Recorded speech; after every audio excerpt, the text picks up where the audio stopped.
दिग्विजय सिंह जी के समय power generation कितना था, आज पावर जनरेशन कितना है, उस समय सड़कें कितनी बनी थी, आज कितनी सड़कें बनी है, उस समय एरीगेशन कितने एरिया में था, आज कितने एरिया में एरीगेशन है। तो हर सेक्टर में, चाहे सोशल सेक्टर हो चाहे डेवलपमेंट का सेक्टर हो, हर सेक्टर में जो सरकार ने काम किया है उसके कारण ही तो लोगों ने हमें चुना है।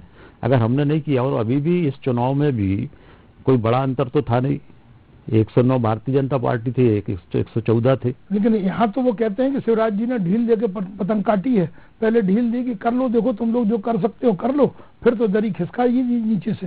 देखिए, शिवराज जी चाहते तो उसी समय सरकार बना सकते थे, परंतु उन्होंने सरकार बनाने का कोई प्रयास नहीं किया, और उनको लगा कि पार्टी को ये लगा कि इनके 114 हमारे 109 है, और इसलिए हम जोड़ तोड़ करके सरकार नहीं बनाना चाहते। ये सोची समझी बीजेपी की रणनीति और शिवराज का आत्मविश्वास था, या एक संख्या गणित कहीं कुछ आड़े आ रही थी? उस समय ये सब कोई दिमाग में ये विषय था ही नहीं, और सामान्यतः जो सरकार में आ जाता है तो उसको सरकार से हटाना बहुत कठिन होता है। लेकिन उस वक्त कमलनाथ और कांग्रेस कहती थी कि आपके 13-15 साल और हमारे 15 महीने, लेकिन अब उनके 15 महीने और आपके 18 महीने भी हो गए। तो अब ये 4 उपचुनाव में 15 और 18-20 महीने की लड़ाई है क्या? नहीं, निश्चित रूप से 15 महीना उनका जनता के सामने है, 18 महीने हमारे जनता के सामने है, और वो 15 महीने की एक उपलब्धि बता दें, हम 18 महीने की 18 उपलब्धि बता सकते हैं। 20 वो कहते हैं कि शुरू के 2.5-3 महीने तो लोकसभा चुनाव की तैयारी में निकल गए थे, और आप कहते हो कि इसमें ज्यादातर समय कोरोना में निकल गया है। नहीं, कोरोना में भी निकला, और हम लोगों ने उपचुनाव फेस किया, उसके बाद हमारी सरकार में स्थिरता आई। पहले तो हमारी सरकार में स्थिरता नहीं थी, जब हमने 28 उपचुनाव के बाद, और फिर कोरोना का हमने सामना किया, और कोरोना के बाद इतनी जन कल्याण की योजनाएं हम लोगों ने लागू की, तो उस परिस्थितियों में भी इतने जन कल्याण के काम करना अपने आप में एक आश्चर्यजनक है। जब राज्य के खजाने में आपको कठिनाई हो, राज्य के खजाने में दिक्कत हो, आपको कहीं पर भी वित्तीय रूप से आपको पैसा न आ रहा हो सरकार के पास, उन सब परिस्थितियों में भी जिस तरह से जन कल्याण के काम किए हैं वो अपने आप में अद्भुत। जो योजनाएं कमलनाथ ने बंद कर दी थी, कमलनाथ सरकार ने वो सब चालू की, यही मतलब भले ही एक फंड की समस्या हो, और यही वो चीज है जिसको आप लोग अपनी मतलब ताकत मानते हैं कि यही वो शिवराज का नेचर है, उनकी लाइन है कि जनता से जुड़ी हुई चीजों को वो नहीं छोड़ेंगे। नहीं, निश्चित रूप से सरकार होती इसीलिए है राकेश जी कि जनता की जो मूलभूत आवश्यकताएं हैं, जनता को आर्थिक संकट अगर है, मूलभूत आवश्यकताएं हैं, तो ये सरकार की नैतिक जिम्मेदारी होती है। आज किसान के सामने अगर तकलीफ थी, मौसम के कारण फसलें खराब हो रही थी, तो इन परिस्थितियों में भी हम लोगों ने निर्णय लिया कि किसानों को 6,000 भारत सरकार दे रही किसान सम्मान निधि में, 4,000 हमारी राज्य सरकार ने मिला है उसमें, तो 10,000 हो गए। तो किसान को एक बड़ी राहत उसके माध्यम से, एक परिवार में 4 भाई हैं, तो 40,000 रुपये हो गया एक घर के अंदर, तो एक बड़ी राहत उस समय। फसल बीमा का पैसा कमलनाथ जी ने बंद कर दिया था, हम लोगों ने फसल बीमा योजना का पैसा देना शुरू किया। कमलनाथ जी ने राहत राशि देना बंद कर दी थी, अगर कहीं पर भी प्राकृतिक आपदा आती थी, कोई संकट आता था, तो ना तो वो देखने जाते थे और ना एक पैसे की मदद करते थे। तो माननीय शिवराज जी ने स्वयं जाते भी हैं और मदद करने का भी काम करते। तो राहत राशि हम लोगों ने बड़ी लगभग 800-900 करोड़ रुपए की राहत राशि इन परिस्थितियों में देने का काम किया। 2400 करोड़ रुपए हम लोगों ने फसल बीमा का देने का काम किया।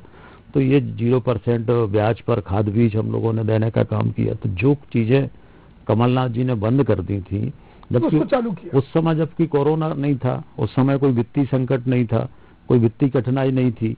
हमारे साथ तो हमारी सरकार की शपथ के साथ ही पहली मीटिंग मुख्यमंत्री जी ने कोरोना को लेकर ली थी। सबसे पहले रात में उन्होंने 10 बजे कोरोना की मीटिंग की थी। तो हमारी सरकार में तो कोरोना में हमारी सरकार बनी थी। लेकिन आपको नहीं लगता सर कि सरकार की ये जो योजना है, जो आर्थिक मदद बेसहारा, गरीब, किसान, महिलाओं, बच्चों के लिए मिलती है, उसको वो अपना हक मानने लगे? ये कहीं एक समस्या तो नहीं है कि बीजेपी जिसको अपना वोट बैंक मानती है और बनाने के लिए हमेशा कार्यकर्ताओं को बोला जाता है कि आप मिल के रहिए, और अब तो शिवराज खुल के कहते हैं कि अगर राशन की दुकान है तो भाजपा का झंडा भी लगेगा और कार्यकर्ता इसका श्रेय भी लेगा।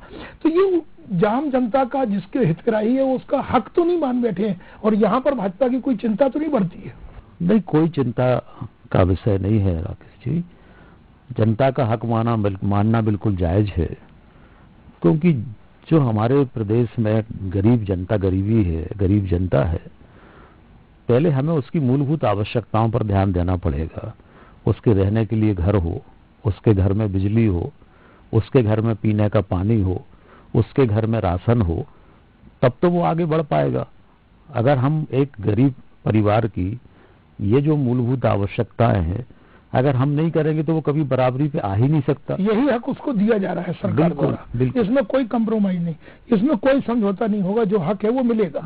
तो यही कारण है सर कि इस बार मान के चलें कि 4 उपचुनाव अपनी जगह है, 2023 को लेकर बीजेपी की एक बड़ी योजना जो है, जो हमेशा पार्टी फोरम से निकल कर आता है कि कार्यकर्ता अब चाहे वो दीनदयाल समितियां हो, इनको इन्वॉल्व किया जाएगा। माने जो अफसरशाही जो काम करती थी उससे हट के अब पार्टी के कार्यकर्ता को ये क्रेडिट मिलना चाहिए, पार्टी को मिलना चाहिए। इसी योजना पे काम कर रही है, यही एक बड़ी चुनौती भी है। नहीं, निश्चित रूप से देखिए ये लोकतंत्र है, डेमोक्रेसी है, और लोकतंत्र में चुनी हुई संस्थाओं के हाथ में सारी चीजें होना चाहिए और जो जनप्रतिनिधि हैं उनकी निगरानी होना चाहिए। और इसलिए जनप्रतिनिधियों की निगरानी हो, इसलिए हमारी सरकार ने दीनदयाल अंत्योदय समितियां बनाने का काम किया, जो लगातार सब जगह नहीं पहुंचे सर, पूरी रुका है चुनाव के कारण। करीब सब चुनाव को छोड़कर बाकी जगह समितियां बन गई हैं और वो फंक्शनल हो गई हैं सभी। प्रदेश स्तर पर अभी नहीं, प्रदेश स्तर पर ठीक है, काम कर रही है। हाँ, 4 चुनाव भाजपा के लिए कुछ ज्यादा मायने रखती है क्योंकि वो सत्ता में है, उससे अपेक्षाएं बढ़ जाती हैं, चाहे वो पार्टी का कार्यकर्ता हो, आम जनता हो, या फिर कहीं ना कहीं जो वोटर घूम फिर के आता है, उनकी कुछ अपेक्षाएं बढ़ती हैं। ये दबाव महसूस कर रही है बीजेपी। देखिए निश्चित रूप से जो कर सकता है लोग उसी से अपेक्षा करते हैं और इसलिए जनता की अपेक्षा स्वाभाविक भी है।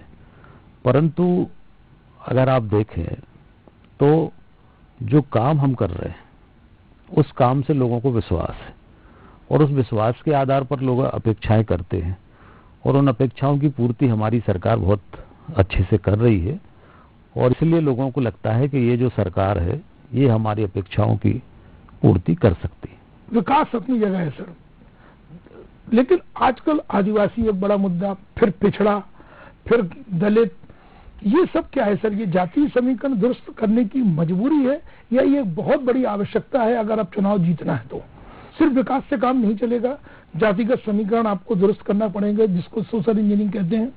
देखिए राकेश जी, हमें विकास के साथ साथ समाज की जो आर्थिक विषमता है, जो सामाजिक विषमता है, जो राजनीतिक विषमता है, वह भी हमें दूर करना पड़ेगा। हमें जो समाज पिछड़ा है, जो समाज गरीब है, उस समाज को हमें बराबरी पर लाकर खड़ा करना पड़ेगा। और आज भी हमारे देश में आर्थिक विषमता है, सामाजिक विषमता है और इसलिए चाहे हमारा एससी वर्ग हो चाहे एसटी वर्ग हो, इनको आरक्षण मिल रहा है और भारतीय जनता पार्टी ये मानती है कि आरक्षण अभी मिलना चाहिए। लेकिन पिछड़ा वर्ग एक बहुत बड़ा मुद्दा बन गया है सर, मोदी सरकार से लेके शिवराज, और आप तो इसको फ्रंट फुट पर डील भी कर रहे हैं, खेल भी रहे हैं, इस लाइन को आगे भी बढ़ा रहे हैं। इस मुद्दे को आपने मध्य प्रदेश में शिवराज के बाद दूसरे नेता हैं जो पिछड़ा वर्ग को लेकर के आपने कोई कसर नहीं छोड़ी है और लगातार निशाने पे कमलनाथ को लेते रहे। तो ये बड़ा वोट बैंक है, ये चिंता भी भाजपा को सता रही है। नहीं, बड़ा वोट बैंक है ये कोई उसके पीछे कारण नहीं है राकेश जी।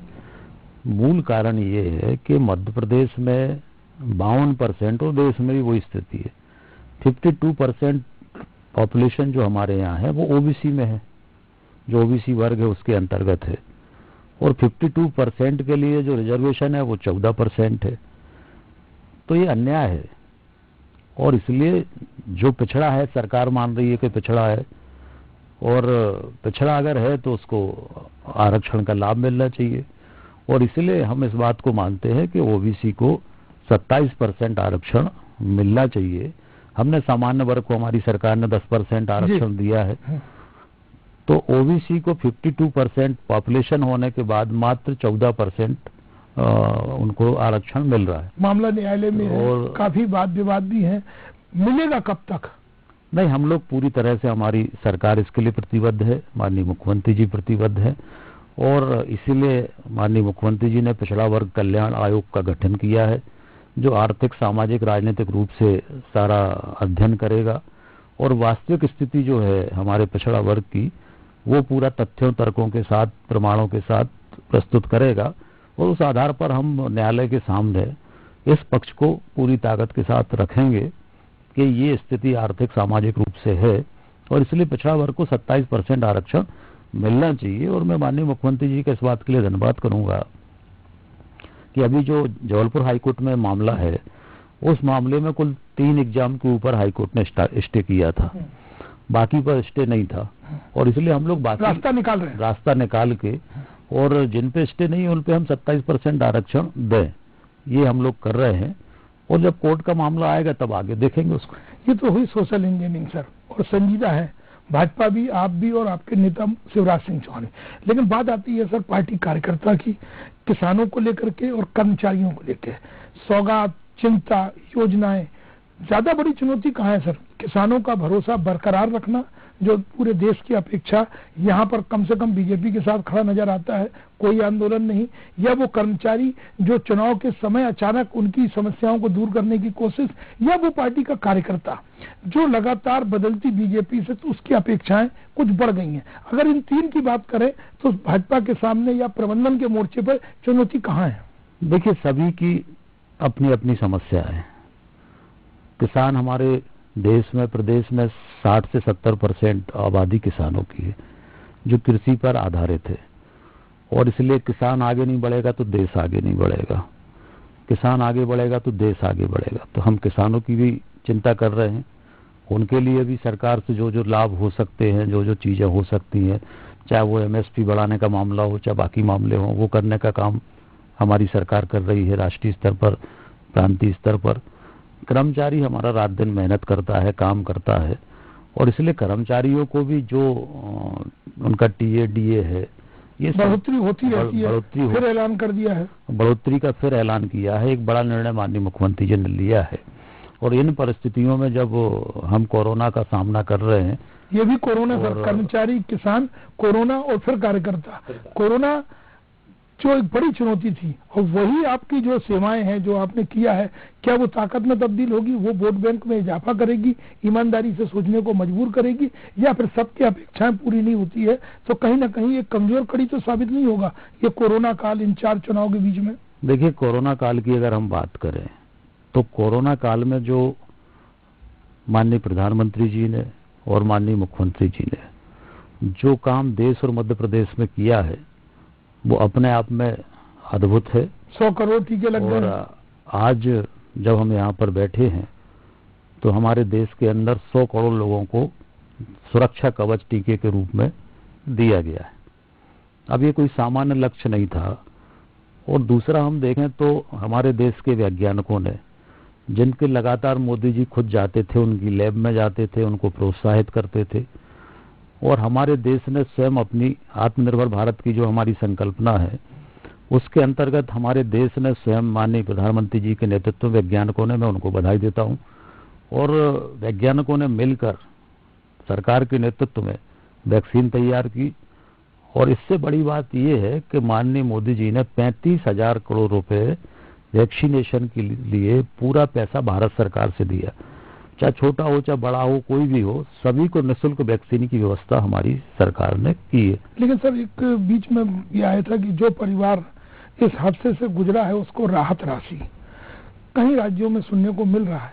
केंद्र की हरी झंडी का इंतजार है। मध्य प्रदेश इसमें कुछ कदम आगे बढ़ा चुका था कि जिसको खोया है उसको एक आर्थिक मदद। ये रुकी है, ये टलेगी, ये निकलेगी, या फिर बात बिगड़ जाएगी? नहीं, हम लोग इसके लिए कर रहे हैं। हम लोग जैसे मध्य प्रदेश में जो बच्चे हैं जिनके माता पिता नहीं है, उनको मुख्यमंत्री जी ने 5,000 रुपये प्रत्येक माह देने का निर्णय किया ही है। और संबल योजना के अंतर्गत हमारे जो कवर हो रहे हैं, कोरोना में अनेक लोग संबल योजना में कवर हो रहे हैं, उनको उसका लाभ 4 लाख रुपए का लाभ वो भी मिल ही रहा है। और इसके साथ साथ आने वाले समय में और क्या हो सकता है वो भी हम लोग करेंगे। सारे विकल्प खुले, सारे विकल्प। एक रह गया कार्यकर्ता, जो पार्टी की ताकत है, जो आप लोग हमेशा कार्यकर्ता पे फोकस बनाते हैं। इस बदलती बीजेपी में पीढ़ी परिवर्तन के दौर में नए चेहरे सामने आ गए हैं, तो क्या लगता है सर कार्यकर्ता कुछ भ्रमित है, उसकी अपेक्षाएं पूरी नहीं हुई है, या कुछ अपेक्षाएं ज्यादा बढ़ गई हैं? अगर कहीं द्वंद में है पार्टी तो उसकी वजह क्या है? देखिए, अन्य दलों में और भारतीय जनता पार्टी में हम तुलना करें तो बाकी सब पार्टियां एक तरफ, सभी को हम देख लें, कांग्रेस से लेकर जितने राज्य स्तरीय दल हैं, सब परिवारवाद पे आधारित है। भारतीय जनता पार्टी फिर एक ऐसा दल है